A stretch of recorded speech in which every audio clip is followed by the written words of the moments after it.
Hey viewers, welcome back to my channel. So ఈరోజు మేము పాపని వార్సాలో ఉన్న ఒక జూ పార్క్కి తీసుకొచ్చామన్నమాట. సో దట్ తనకి నేచర్తో అండ్ అలానే కొన్ని యానిమల్స్ చూసి తను ఎక్స్ప్లోర్ అంటే సోషల్గా అండ్ మోటార్ స్కిల్స్ పెరుగుతుందని చెప్పి మేము జూకి తీసుకొచ్చామన్నమాట.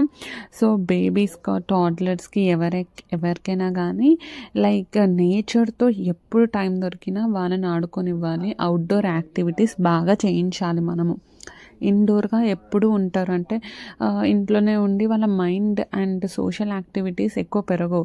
సో టైం దొరికినప్పుడల్లా వీకెండ్స్ అలాగా మనకి దగ్గరలో ఉన్న పార్క్కి కానీ, నేచర్ ఎక్స్ప్లోర్ అయ్యే ప్లేసెస్ లైక్ పార్క్ కానీ, జూ పార్క్ కానీ అలాంటి ప్లేసెస్కి తీసుకెళ్తే సోషల్గా ఫస్ట్ ఇంటరాక్ట్ అవుతారు వేరే పిల్లలతో మాట్లాడుకోవడానికి.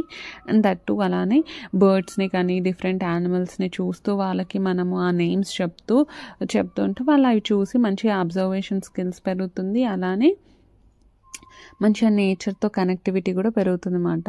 సో అందుకనే మేము మ్యాక్సిమం టైం దొరికినప్పుడల్లా బయటికి తీసుకొస్తూ ఉండేవాళ్ళం పాపని. అండ్ అలానే మనం ఈ వ్లాగ్లో కొంచెం గర్భ Sanskar and sub conscious mind గురించి కూడా మాట్లాడతాం. సో దట్ మేబీ ఎవరికైనా యూజ్ అయితే ప్రెగ్నెంట్ ఉండి ఎవరైనా చూస్తున్నారు అనుకోండి, మేబీ వాళ్ళు ప్రాక్టీస్ చేస్తే వాళ్ళకి మేబీ యూజ్ అవ్వచ్చు. అలానే కొంతమందికి తెలిసిన వాళ్ళు ఎవరైనా వాళ్ళ ఎక్స్పీరియన్స్ అయ్యి ఉంటే కమెంట్ చేయండి నాకు, సో దట్ మనం డిస్కస్ చేద్దాం దాని గురించి. అండ్ సో కొన్ని టాపిక్స్ వచ్చేసి లైక్ చాలామంది ప్రెగ్నెన్సీ టైం ఉన్నప్పటి నుంచి గర్భ సంస్కారం ఒకటి ఫాలో అవుతూ ఉంటారు. అండ్ నేను కూడా అలాగా ఫాలో అయ్యేదాన్ని.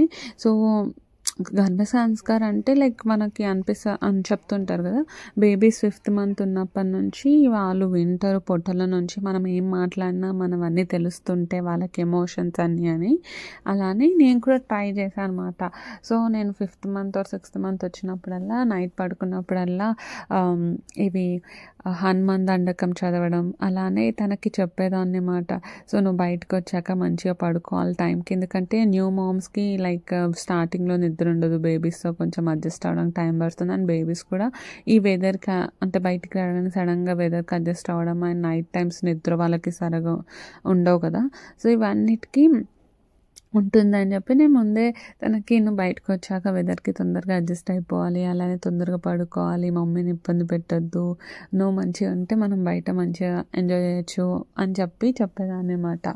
సో దట్ మీరు బిలీవ్ చేయరు, తను బోర్న్ అయ్యాక లైక్ నాకు తెలిసి స్టార్టింగ్ ఫస్ట్ డే అంటే డెలివరీ అయిపోయిన first day, second day babies ఎవరైనా బయటికి రాగానే పొట్టులో ఉన్న టమ్మీలో ఉన్న టెంపరేచర్ అండ్ బయట ఉన్న టెంపరేచర్ వేరే ఉంటుంది కాబట్టి వాళ్ళు కొంచెం డిస్టర్బ్ ఫీల్ అయ్యి ఏడుస్తారు బయట వెదర్కి సెట్ అయ్యేంత వరకు. సో ఆ 2 days తప్ప ఎప్పుడు తిన్నావు తను నైట్ టైమ్స్ లేచి ఏడవడం కానీ ఇట్లా క్రాంకీగా చేయడం కానీ నాకు డిస్టర్బ్ అంటే న్యూ మామ్స్కి లైక్ నైట్ టైమ్స్ నిద్ర ఉండదు, వాళ్ళు లేస్తారంటారు కదా, అలా లేదు. తను అవన్నీ తనకి అది చాలా ఇంపాక్ట్ ఉంటుంది, సబ్ కాన్షియస్ మైండ్ కూడా ఉంటుందన్నమాట. అండ్ దట్టు ఇంకొకటి, నేను అది గర్భ సంస్కారం నేను ఫాలో అయిన ఫస్ట్ థింగ్ అండ్ నాకు అది రియల్గానే చూపించింది అనమాట. నాకు ఇప్పటి వరకు మేము ఎన్ని ట్రిప్స్ వెళ్ళామంటే లైక్ ఇంకో ఎగ్జాంపుల్ చెప్తానంటే నేను 6th monthలో ఉన్నప్పుడే ఇండియా నుంచి పోలాండ్ వచ్చినప్పుడు నేను ఒకదాన్ని ట్రావెల్ చేశాను. ఆ వ్లాగ్ అప్లోడ్ చేశాను చూడండి, ఎలా వచ్చాను, బాబా ఎంత సైలెంట్గా ఉందో అనేది. అప్పుడు కూడా తనకి సబ్ కాన్షియస్ మైండ్ అండ్ గర్భ సంస్కారాలు అప్పుడు కూడా సబ్ కాన్షియస్ మైండ్లో ఇట్లా అంటే నాకు ముందే తెలుసు కదా 6 months ఇట్లా ట్రావెల్ అవుతానని, తనకి చెప్పేదాన్ని ఇట్లా ముందు నుంచే తనకి చెప్పేదాన్ని అన్నమాట. ఇట్లా మమ్మీ ఒకదే ట్రావెల్ అవుతుంది, నువ్వు నాకు సపోర్ట్ చేయాలి, సో కామ్గా ఉండాలి, టైంకి తినేయాలి, అని నిద్ర వస్తే పడుకోవాలి, అల్లరి పెట్టకూడదని. సో అలానే అసలు ఆ రోజైతే నాకు ఇంకా గుర్తుమాట. నేను ఇండియా నుంచి పోలాండ్ ట్రావెల్ అయినప్పుడు 16 months ఉండే, అప్పుడు మా పాప 6 months ఉండే. అప్పుడు నేను ఒక్కదానే క్యారియర్ వేసుకొని నాకు ఎంత లగేజ్ ఉండే అంటే నేను మోసేది అంటే ఒకటి హ్యాండ్ లగేజ్ నాకే ఇచ్చేసారు అన్నమాట. క్యాబిన్ లగేజ్ నాకే ఇచ్చారు, అది ఒక 10 kgs, బ్యాక్ ప్యాక్ నాకు ఒక 7 kgs and baby 6 kgs front carrier వేసుకున్నాను నేను. నాకు ఆ స్ట్రెంగ్త్ ఎంత వచ్చిందో నాకు తెలియదు, ఎట్లా వచ్చిందో నాకు తెలియదు, కానీ లైక్ అది బేబీ కూడా నాకు చాలా సపోర్టివ్ ఉండే. ఎందుకంటే లైక్ కూర్చొని వచ్చేదే మనం ఫ్లైట్‌లో. కాకపోతే మనం టెర్మినల్స్ మారేటప్పుడు జర్మనీలో నాకు 1½ అవర్ నడిచాను నేను ఇంత లగేజ్‌తో. క్యాబిన్ లగేజ్ 10 కేజెస్ యాక్చువల్లీ 7 కేజెసే ఉండాలి. ఇచ్చేయొచ్చు నేను. కాకపోతే ఓవర్ వెయిట్ ఉందని తీసుకెళ్ళండి మీరే అని అన్నారన్నమాట. సో, అప్పుడు నాకు 10 కేజెస్ అది క్యాబిన్‌ది ఉంది, బ్యాక్ ప్యాక్ ఉంది, అలానే బేబీ ముందుండే. నేను జర్మనీలో అయితే 1½ అవర్ అట్లనే నడిచేదాన్ని. అండ్ బేబీ కూడా అసలు నన్ను ఇలానే చూస్తుండేదన్నమాట. అస్సలు అల్లరి చేయలేదు. అంటే తనకు అర్థమైపోయింది మమ్మీ ఇవన్నీ గో త్రూ అవుతుంది, సో మేము సైలెంట్‌గా ఉండాలి అని. ఎందుకంటే నేను చెప్పేదాన్ని కదా. సో అవన్నీ తను విని అలానే ఉంది అసలు. అదైతే షాకింగ్ థింగ్. తర్వాత కూడా ఇంకా మేము ఇక్కడికి వచ్చాక కూడా ఇక్కడ ట్రిప్కి వెళ్ళినా కూడా ఇక్కడ చిన్న చిన్న ట్రిప్స్కి కానీ ఇంటర్నేషనల్ ట్రిప్కి వెళ్ళినప్పుడు కూడా తనకు చెప్పేదనమాట. తనకి నేను ఎప్పుడు వెళ్ళినా కొంచెం మంచిగా ఫుడ్ పట్టేసుకునేదాన్ని అండ్ మిల్క్, తనకి స్లీప్, ఇవి బేబీస్కి మోస్ట్ రిక్వైర్డ్ థింగ్స్ కదా. సో ఇవన్నీ కరెక్ట్గా ఉంటే వాళ్ళు కూడా హ్యాపీగా ఉంటారు, మనను కూడా క్రాంకీ చేయరు. అంటే వాళ్ళు క్రాంకీ అవ్వరు, మనకి స్ట్రెస్ చేయరు అనమాట. సో ఇవన్నీ ఫాలో అయ్యేదాన్ని. అలానే మనం కూడా బిలీవ్ చేయాలి కొన్ని things. Sub conscious mind, babies sub conscious mind ఉంటుంది అనమాట. సో వాళ్ళకి మనము ఊరికి వాళ్ళకి అర్థం కాదేమో అనుకుంటాం, కానీ వాళ్ళకి అన్నీ అర్థమవుతాయి.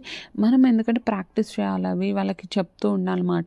ఫస్ట్ మనం బిలీవ్ చేయాలి, తర్వాత వాళ్ళ మీద అది రిఫ్లెక్ట్ అవుతుందన్నమాట. మనం బిలీవ్ చేసి మనం చెప్పే వర్డ్స్ వాళ్ళు వింటారు, వాళ్ళు అలానే చేస్తారు. నేను అప్కమింగ్ వీడియోస్లో అప్లోడ్ చేస్తుంటాను, మీరు చూడండి. లైక్ కొన్ని బేబీ నేను ఏం చెప్పినా ఎలా చేస్తుంది అనేది. సో ఎందుకంటే తనకి ముందు నేను చెప్పేదాన్ని అన్నమాట, ఇలా చేయాలి, ఈ టైంకి పూజ చేయాలి. అంటే గుడ్ హ్యాబిట్స్ కూడా మార్నింగ్ లేగానే ఇట్లా బ్రషింగ్ టైం, తర్వాత ఫ్రెష్ అప్, స్నానం చేసుకోవాలి, తర్వాత ఇట్లా పూజ టైం అంటే కరెక్ట్ టైంకి అవన్నీ చేసేది. ఇప్పుడు 16 మంత్సే. సో ఆ వీడియోస్ కూడా నేను అప్లోడ్ చేస్తాను కుదిరినప్పుడు, కొన్ని క్లిప్స్ తీసి. మనం బిలీవ్ చేస్తే అవన్నీ ఇట్లా వాళ్ళ త్రూ వాళ్ళకి వచ్చేస్తుంది. వాళ్ళకి మనమే రిఫరెన్స్ కాబట్టి కాపీ క్యాట్స్ మాట వాళ్ళు. సో గుడ్ హ్యాబిట్స్ మనం వాళ్ళకి నేర్పిస్తుంటే వాళ్ళు కూడా చేస్తుంటారు. సో ఎవరి పిల్లలైనా చేస్తారు. ఏంటంటే మెయిన్ కాన్సెప్ట్ వచ్చేసి వాళ్ళ చైల్డ్హుడ్ని మనం స్ట్రెస్ లేకుండా ఎంజాయ్ చేస్తూ వాళ్ళ త్రూ మనకి ఎక్స్పీరియన్స్ వస్తూ మనకి ఆ గుడ్ మెమరీస్ అనేది ఎప్పటికీ ఉంటుంది. అండ్ మనకు కూడా ఆ గిల్ట్ ఫీలింగ్ అనేది ఉండదు. సరే నేను బాగా చూసుకున్నాను బేబీని, మంచిగా ఫుడ్ ఇచ్చాము, అన్నీ బాగా చూసుకున్నాము అని చెప్పి. అందుకే ప్రాక్టీస్ అంతా చేయాలి.